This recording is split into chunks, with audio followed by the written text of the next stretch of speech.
Are you too lazy to learn a language, or are you just misdiagnosed? Tell me if this sounds like you. You try to learn a language before and you always start out strong, but you also always fizzle out. And when that happens, you think, if I had more willpower, I'd be fluent by now. Or if I just stopped procrastinating, maybe I'd be able to learn a language. Right here, right now, I want you to learn this one thing. Lazy is not your problem. It was never your problem, because lazy is a lie. So let's talk about what's actually going on and what you can do about it. And if you're done trying to learn a language using other people's systems that work for their brains, you want a language learning strategy that fits you and your brain, click the link below to book a free call with me. So one thing I want to get absolutely abundantly clear is that lazy is a lie. It's not a diagnosis. It's a label, and a bad one at that, because it's a label that doesn't actually tell us anything. Lazy is a label that we use when we don't understand what's really going on. We just know the symptoms, and we hate the symptoms, and we don't know how to fix the symptoms, so we're just frustrated. Think about it.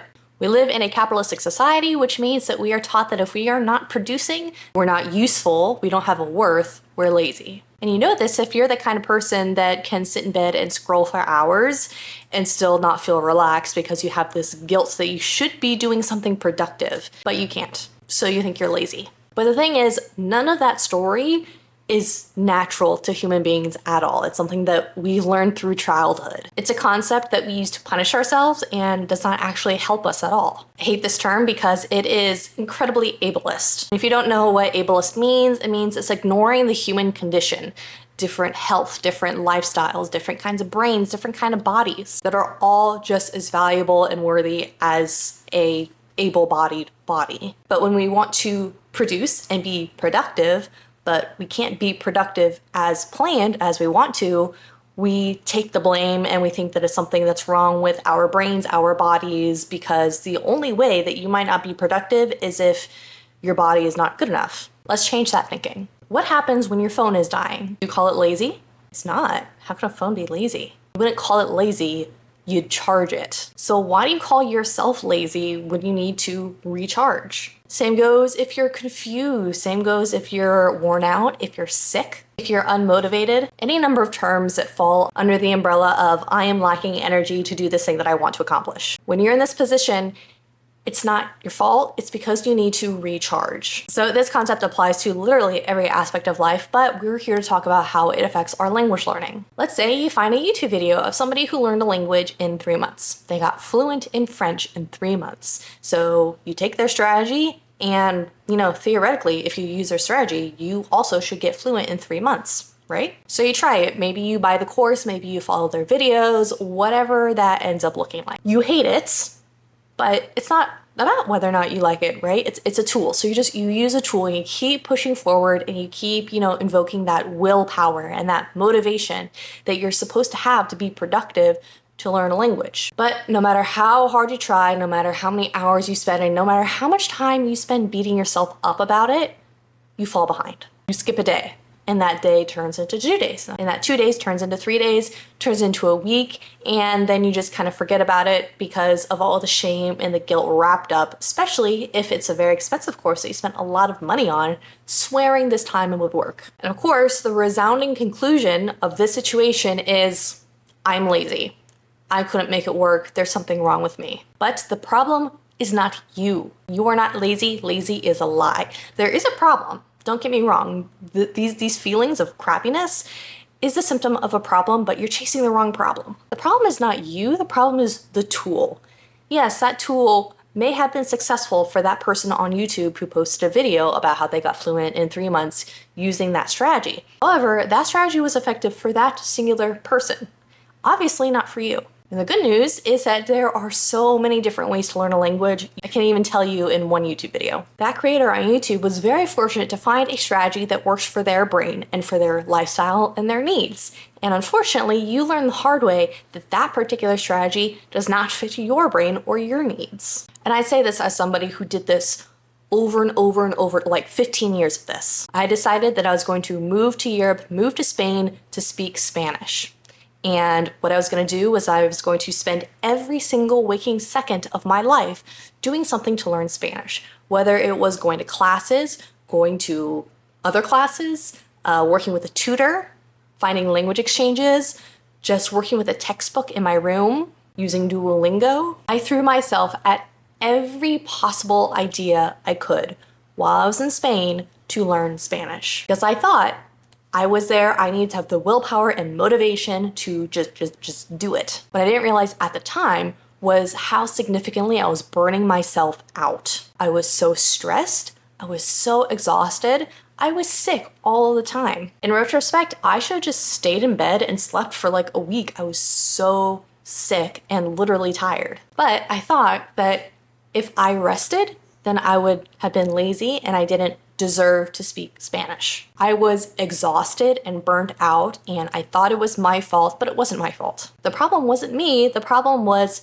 the strategy. The strategy was I was throwing every single thing at my brain and hoping that it would all stick at once. The thing that I wish I knew when I was living in Spain was that learning a language isn't about grinding harder. It's not about working as hard as you possibly can to achieve this one goal. Learning a language is about building up systems that work with your life so you can continue living and enjoying life and also learning a language while you're living life. Effective language learning is natural. It isn't forced. It isn't something that you completely disregard your entire life and focus 100% on learning the language. It's something that you do along with the rest of your life. So if you're like me, you may be skeptical about what I'm saying. Like, yeah, sure, okay, whatever. Let's talk about some symptoms that you may experience if you have an issue that isn't being addressed, and that's why you're struggling in your language learning. Not because you're lazy, but because there's something else that is wrong. And that something else is usually that the strategy that you're trying to use does not fit you and your life. For one, even though you really want to learn a language,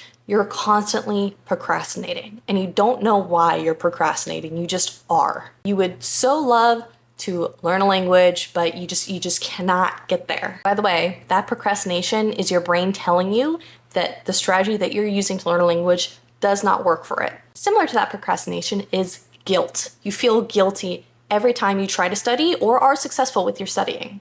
So even if you manage to get past that procrastination, manage to get past the guilt, and you do actually study a little bit, it doesn't feel like it's enough. You feel like maybe you should be doing something else. Maybe your performance should have been better. Like if you were having a conversation, you slipped up too much, or you took too long to get the words out of your mouth. Or maybe the second you do something that you perceive to be wrong or imperfect, you think it means something. Like you need to be 100% perfect in everything that you do in order for your language learning to be effective. Another thing that you may be experiencing is really wild fluctuations between motivation and burnout. You may experience like 15 minutes of insane motivation. You feel like you're on top of the world, but then it is instantly depressed by burnout. And you feel frustrated, overwhelmed. And then of course, a nice little bow around all of these symptoms is just a general feeling of shame, embarrassment. According to YouTube, maybe according to your friends, language learning is so easy. So what's wrong with you? Why can't you do it?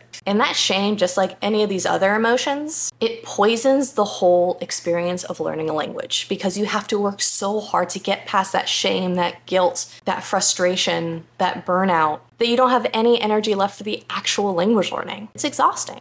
It's like trying to run a marathon, but you're wearing flip-flops. And then at mile 2, you just collapse. Or you like skin your foot or something. It's not something that's wrong with you. It's not a moral issue. You just don't have the right systems in place. You don't have the right shoes. Even the best marathon runner is not gonna be able to run a marathon without at least somewhat decent shoes, like closed-toed at least. So if you've gotten this far in this video and you understand now that yes, it is not that you are lazy as a person, it's that you need systems that work for you and your brain. Let's talk about what you actually need to do and how you can fix this problem. Now remember, you don't need to be a motivated person. You just need to change the strategy, change the environment, change the thing that isn't working. What does that look like? The name of the game is making language learning easy. For example, if you keep trying to have hour-long study sessions and that's just overwhelming, it's also not necessary. Commit to 5 minutes. Maybe just open up the app. Your language learning does not have to be perfect. It just has to be intentional and you have to be able to try. Literally, a 2-minute study session is far and away better than no minutes. I can't study for an hour. I've tried. Another idea to keep in mind is to choose methods that you actually enjoy doing. There are so many ways to learn a language. If one doesn't work for you, don't use it. You don't have to have a textbook to learn a language. You don't have to read books. You can listen to music if that makes you feel good. You can just talk to people if you're really extroverted, just like to talk a lot. You can listen to a podcast if you're a podcast kind of person. Keep it simple. Think about what you do in your everyday life and just kind of like translate it. Just worry about making sure that you actually enjoy what you're doing. Because if you enjoy what you're doing, you'll actually do it. Another big thing is to make sure you're doing it when it feels natural. And I say this because I'm thinking back to when I was living in Spain and I decided that I was gonna wake up at 5 a.m. to start studying because that's what productive people do, right? I don't do that. I woke up at 5 a.m. I did a couple of conjugation tables and I kept just napping throughout the day to catch up to my sleep because I was tired because I woke up too early, and it just ruined the rest of my day. If you're the type of person to wake up at 10 a.m., you can wake up at 10 a.m. If you need to go to bed right after work and right after putting the kids to bed and stuff like that, it's okay. You can do that. There's no rules as to when you have to learn a language. There are zero rules. It's all about fitting it into your life in a way that makes you feel happy and makes sense. Let's throw out this idea of the perfect, correct way to learn a language because it's not about being perfect. In order to be successful, you need to give yourself a chance to succeed. And if you feel like you're too lazy to learn a language, I can guarantee you it's because you're not giving yourself a chance to learn a language in the way that your brain functions. Other people's brains function differently, and it's okay to use them as kind of inspiration, motivation to learn a language, but their strategies work for them. It has nothing to do with you. And don't worry if you want help figuring out how to do this for your own language learning. This is literally what I help people do, so click the link below to get on a call with me to discuss. Now remember the one thing that I wanted you to learn from this video. You aren't lazy. Lazy is a lie. It doesn't exist. The things that we've taught to see as lazy is really just a sign that our systems aren't working, and it's not something that's wrong with you. Something that's wrong with the systems. You're trying to run systems that don't function for you, your brain, your lifestyle. And it's just making you feel bad, and that's really about it. When you stop trying to force yourself to be the way that you think that you're supposed to be, and you start allowing yourself to be the way that you actually are, things get a lot more smooth and you can accomplish a lot more. So if you're ready to stop beating yourself up and start learning a language in a way that actually functions for you in your life, click the link below in the description to book a free call with me. We can find a way to learn a language that works for you. And of course, if you enjoyed this video, make sure to subscribe and hit the bell to be notified when I post a new video all about how to learn languages for your brain. Bye.